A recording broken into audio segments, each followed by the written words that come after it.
حضرت ویسے کرنی رحمت اللہ علیہ کے ساتھ ملاقات کے لیے آئے تو 3 دن تک انتظار کرتے رہے اور وہ اللہ کی عبادت میں مصروف رہے.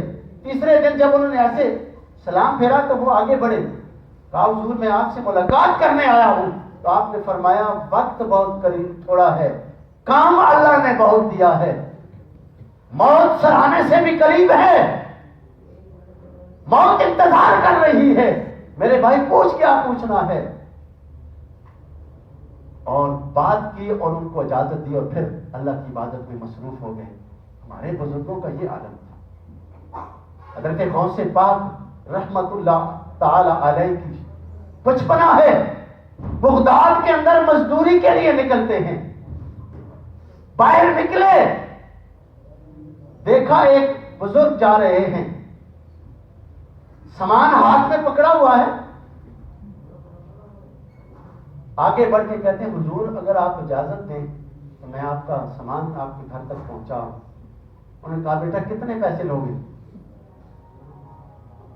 غوث پاک رحمت اللہ علیہ نے جو طے کیا 2 روپے یا 4 روپے اس وقت جو بھی سکہ تھا, طے کرنے کے بعد وہ سامان اٹھایا اور جب گھر کے قریب پہنچے اذان ہو گئی. اذان ہو گئی تو آپ نے فرمایا کہ اگر آپ اجازت دیں ادھر بیٹھ جائیں تو میں نماز پڑھ کے آ جاتا ہوں اور پھر آپ کا سامان وہاں تک لے جاؤں. بزرگ نے کہا کہ بیٹا آپ نماز پڑھ کے آ جاؤ, میرا گھر قریب ہے, یہ میں اٹھا لیتا ہوں. انہوں نے کہا پھر آپ یہ طے کر لیں کہ جتنا آپ یہ جگہ طے کریں گے اس کی مزدوری میں نہیں لوں,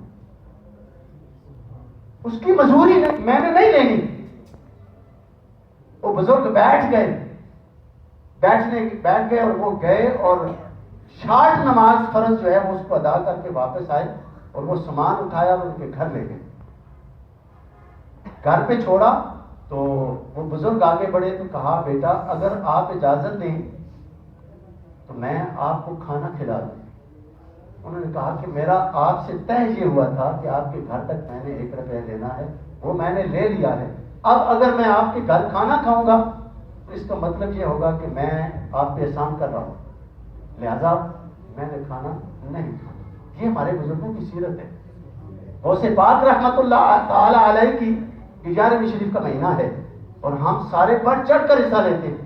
اور جس دن 11ویں ہم کرتے ہیں گھروں کے اندر اس دن بہت سارے مہمان بھی بلائے ہوتے ہیں اور مہمانوں سمیت ہم نماز نہیں ادا کرتے.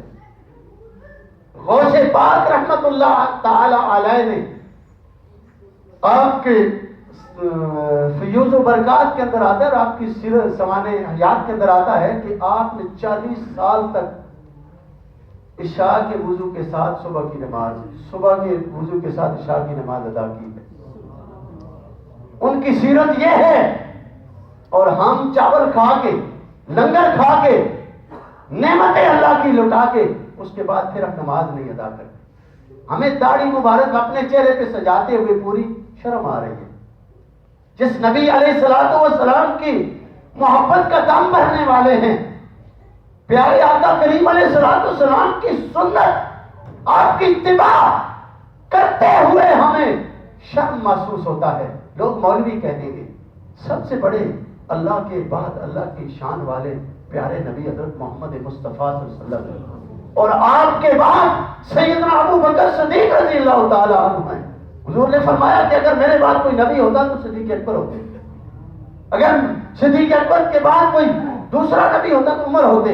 یار انہوں نے تو داڑیاں پوری رکھی, وہ تو 5 وقت کی نماز جماعت کے ساتھ ادا کیا کرتے تھے. غوث پاک کی سیرت جو ہے وہ ہمارے سامنے ہے کہ وہ راتوں کو تہجد کو نہیں چھوڑتے اور نماز فرض تو ان کے لیے تصور بھی بندہ نہیں کر سکتا. اور ہم ہیں مسلمان, موت اتنی قریب ہے. اللہ اور اللہ کے رسول کی سیرت, اللہ کے حبیب صلی اللہ علیہ وسلم کی اور آپ کے امتی اولیاء کرام جو ہیں ان کی سیرتیں ہمارے سامنے ہیں. ہم ان کو ماننے والے ہیں, ہم ان کو چاہنے والے ہیں, ہم ان سے محبت کرتے ہیں, ہم ان کے پروگرام کرواتے ہیں, ان کی سیرت کے پروگرام ہوتے ہیں, ان کی میلاد کے پروگرام ہوتے ہیں. میرے بھائیوں, ہمیں اپنی زندگیوں کے اندر تبدیلی لانی ہوگی. جب اللہ کا بندہ کوئی دنیا سے جاتا ہے تو اس کا پتہ چل جاتا ہے کہ وہ کون تھا. یہ جو بہت ہی قریب 2 ہفتے پہلے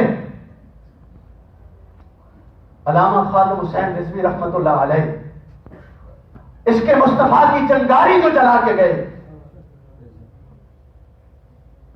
وہ عاشق ذات جب اس دنیا سے گیا تو لوگوں نے دیکھا، تاریخ نے دیکھا۔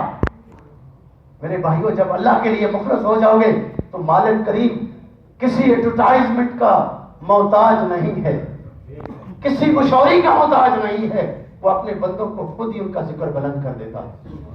تو غوث پاک رحمت اللہ علیہ کی سیرت آپ کے سامنے ہے۔ آپ روز العلماء سے یہ تقریریں سنتے ہیں، بیاری شریف کی محفلیں ہوتی ہیں، اور غوث پاک رحمت اللہ علیہ کا ذکر کہاں نہیں ہوتا۔ میرے بھائیوں، آقا کریم علیہ السلام کی سیرت اور اولیاء کرام کی سیرت کو اپنی زندگیوں کے اندر لانے کی کوشش کرو۔ موت اتنی قریب ہے نا، موت اتنی قریب ہے، کوئی بندہ یہ سوچ بھی نہیں سکتا تھا۔ مجھے جب یہ خبر پہنچی کہ خادم رضوی رحمت اللہ علیہ جان فانی سے پوچھ کر گئے ہیں تو بے ساختہ میرے آنسو نکل گئے۔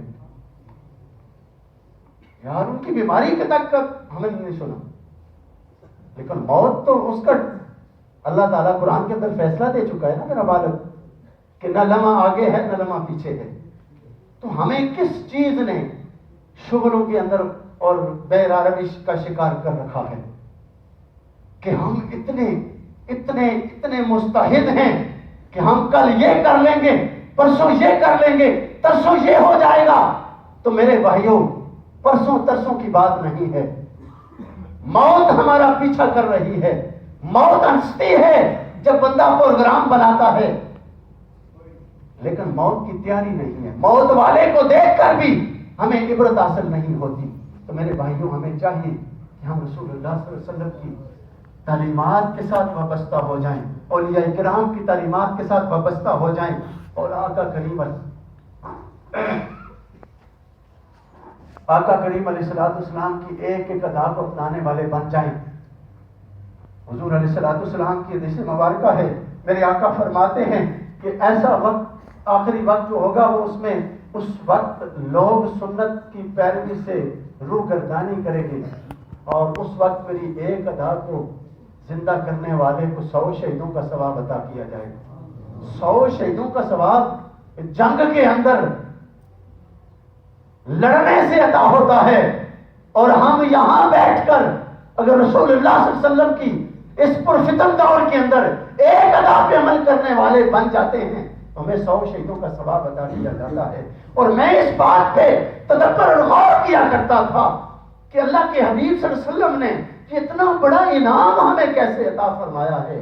تو میں اس حسن ابدال کے بازار میں چل رہا تھا، میرے آگے 2 دینی لوگ جا رہے تھے جنہوں نے داڑھی مبارک بڑی سنت کے مطابق سجائی ہوئی تھی، اور وہ خرامہ نیچے دیکھ کے چل رہے تھے، اور ایک گھر سے نکلنے والا نوجوان نکلا، اس کے ہاتھ میں مرغا تھا، اور اس نے جو آواز لگائی وہ کلیجہ چیر دیتی ہے۔ وہ کتنا بے ادب انسان تھا، اس نے کہا وہ بکرے مجھے مرغا ذبح کر دیں۔ یہ رسول اللہ صلی اللہ علیہ وسلم کی سنت ہے۔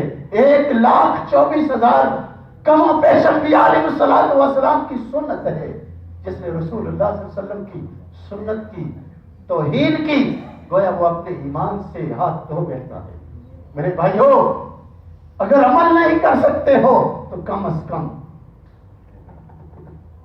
کم یہ چیز سوچنے والی ہے۔ غور کرو، کل رسول اللہ صلی اللہ علیہ وسلم کی بارگاہ میں جب قبر میں ہم سے یہ سوال ہوگا کہ اس شخص کے بارے میں کیا جانتے ہو، تو میرے آقا کریم نے اگر رخ انور کو پھیر لیا تو ہمارا کیا بنے گا، ہمارا کہاں ٹھکانا ہوگا۔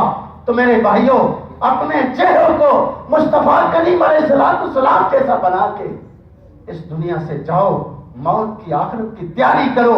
یہ 10 سالہ 20 سالہ 50 سالہ زندگی کوئی اہمیت نہیں رکھتی، یہ دنیا کی دولتیں کوئی اہمیت نہیں رکھتی ہیں۔ اللہ اتنا عطا فرمائے کہ محتاج کسی کا کسی مومن کو نہ کرے، اور میرا مالک اپنی رحمت کا سایہ ہر مسلمان پہ رکھے، اور ایمان کی حالت میں ہمیں یہاں سے اٹھا لے، تو یہ ہماری کامیابی ہوگی۔ یہاں 10 مکان بنا کر کرائے پہ چڑھا کے جانا، اولاد کے لیے وہ فتنہ چھوڑ کے جانا، اس کے لیے حلال حرام کی پہچان کو ختم کر دینا، یہ میرے اور آپ کے لیے سخت نقصان دہ ہے۔ اللہ کی بارگاہ میں یہ ہم سے پوچھا جائے گا، سوال ہوگا کہ کیسے کمایا ہے اور کیسے خرچ کیا ہے۔ تو میرے بھائیوں، حلال کی کوشش کرو۔ اس حلال کے لقمے میں وہ برکات ہیں کہ جس کے لیے میرے آقا کریم علیہ السلام فرماتے ہیں القاسم حبیب اللہ، کہ حلال کی کمائی کھانے والا اللہ کا دوست ہے۔ اللہ کے دوست بن جاؤ، اللہ کے محبوب بن جاؤ، اللہ کے محبوب کے محبوب بن جاؤ۔ پہلی لیے مصطفیٰ میں اس دنیا میں بھی عزتیں ہیں اور آخرت میں بھی عزتیں ہیں۔ اگر اس سے چھوڑ کر، اس سے روگردانی کر کے، اس سے ہٹ کر جو مرضی ہے کرتے چلے جاؤ، کامیابی نہیں ہوگی، سکون نہیں ہوگا، اطمینان نہیں ہوگا، کیونکہ خود خدا فرماتا ہے الا بذکر اللہ تطمئن القلوب، اللہ کی خبردار اللہ کے ذکر میں اطمینان ہے، اللہ کی یاد میں اطمینان ہے، رسول اللہ صلی اللہ علیہ وسلم کی پیروی میں اطمینان ہے۔ اگر یہ چیزیں موجود ہیں تو پھر ہم اس دنیا میں بھی کامیاب ہو جائیں گے اور آخرت میں بھی کامیاب ہو جائیں گے۔ لقد من اللہ علی المؤمنین اذ بعث، ہمیں وہ نعمت اللہ نے عطا فرمائی مومنوں کہ جس کے لیے اللہ فرما رہا ہے کہ مومنوں تم پر میں نے احسان کیا ہے، تمہیں میں سے میں نے اپنا محبوب تمہیں عطا کیا ہے۔ اللہ سے دعا ہے کہ اللہ کریم جو ہم نے بیان کیا سنا، اللہ ہم سب کو اس پہ عمل کی توفیق نصیب فرمائے، ہماری دنیا بھی اللہ تعالیٰ عزتوں والی بنا دے اور آخرت کو رب تعالیٰ ہمیں کامیابی نصیب فرمائے۔ آقا کریم علیہ السلام کی شفاعت سے ہم سب کو بہرمند فرمائے۔ دل سے کہتا ہوں میرے بھائیوں، اللہ کے رسول کی پیاری پیاری تعلیمات کے ساتھ جڑ جاؤ، وگرنہ کوئی کامیابی نہیں ہے، کوئی بڑا اپنے آپ کو کامیاب کہنے والا کامیاب نہیں۔ اللہ کے حبیب کی محبت، آپ کی اتباع ہی ہماری کامیابی و کامرانی ہے۔ وآخر دعوانا